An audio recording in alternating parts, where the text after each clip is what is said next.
Bilang ng mga apektado ng pag-aalboroto ng Mayon umabot na sa mahigit 4,000.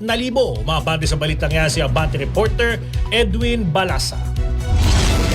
Umaabot na sa mahigit 4,000 individual ang apektado ng patuloy na aktibidad ng Bulkang Mayon sa lalawigan ng Albay. Sa pinakahuling ulat ng NDRRMC, kabuuang 1,131 pamilya o 4,141 na katao ang apektado ng sitwasyon, kung saan 1,116 pamilya o 4,092 individual ang kasalukuyang nananatili sa 14 na evacuation centers. Samantala, umaabot sa 8.64 milyong pisong halagaan ng tulong ang naipamahagi sa 1,127 pamilyang apektado sa lalawigan. Kabilang sa mga lugar na may pinakamaraming apektadong residente ang Tabaco City, Malilipot, Kamalig, Ligao City at Ginubatan. Patuloy ang koordinasyon ng mga lokal na pamahalaan at mga ahensya ng gobyerno upang matiyak ang kaligtasan at kapakanan ng mga residente habang mahigpit na binabantayan ang kalagayan ng Bulkang Mayon.